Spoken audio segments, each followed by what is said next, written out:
Bonjour, aujourd'hui dans les petits experts philo, nous allons découvrir Voltaire.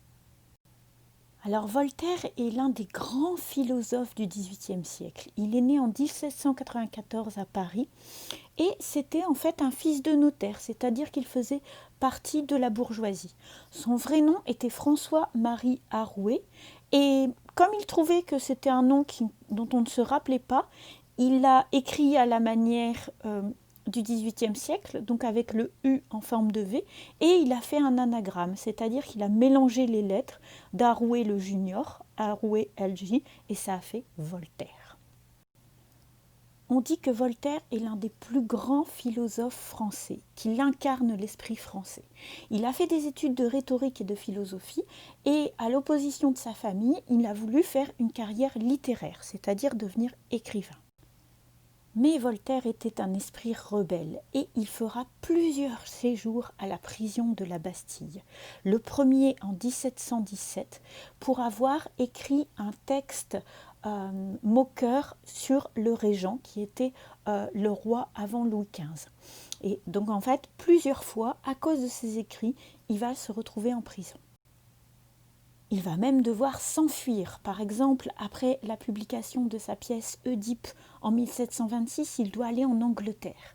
Il adore la société anglaise. Il trouve que les mœurs et la façon dont la société, qui donc est une monarchie constitutionnelle, toujours avec un roi, mais avec un parlement également, c'est beaucoup plus intéressant que la monarchie absolue qui est toujours en France.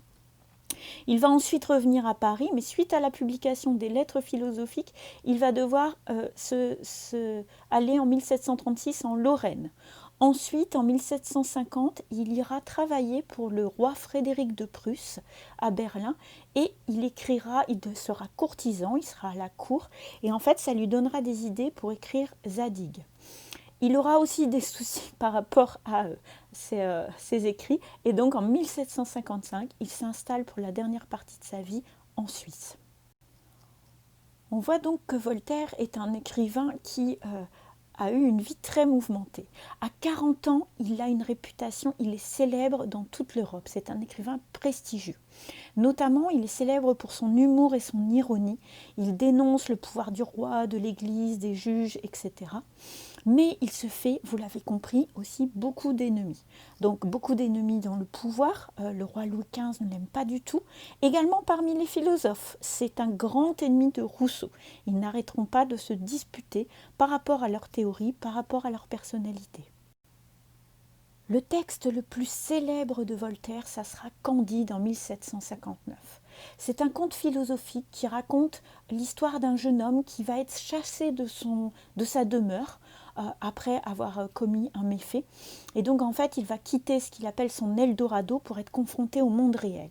Et là, en fait, il voit la cruauté des hommes, la violence, l'esclavage, le fanatisme. Et en fait, à travers un conte que Voltaire n'a même pas pu publier sous son propre nom, au début c'était un conte qui était soi-disant traduit de l'allemand par Monsieur le docteur Ralph, ça va être en fait une parabole pour expliquer tout ce qui pose problème dans la société du XVIIIe. Voltaire est l'un des plus grands philosophes des Lumières. Pourquoi on appelle le XVIIIe siècle le siècle des Lumières? Parce que en fait, on ouvre les yeux.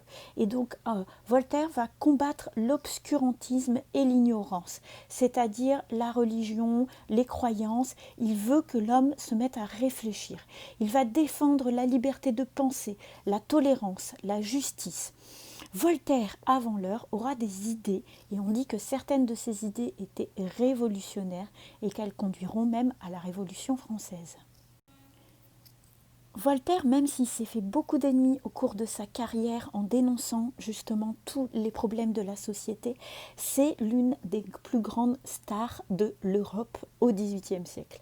Quand il revient à Paris en 1798, il est déjà très âgé. Les Parisiens vont lui faire un véritable triomphe.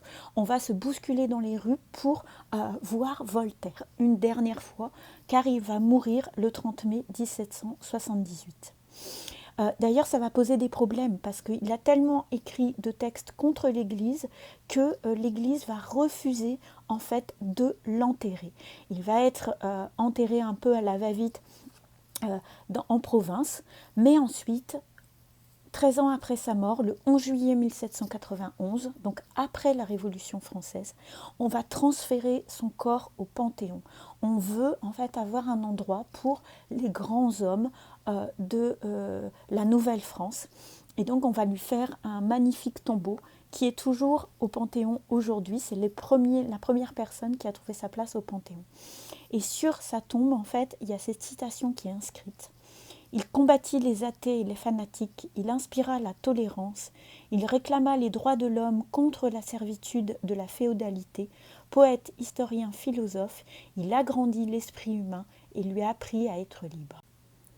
Voltaire est encore aujourd'hui un des grands penseurs du siècle des Lumières et l'un des premiers défenseurs des libertés et des droits de l'homme.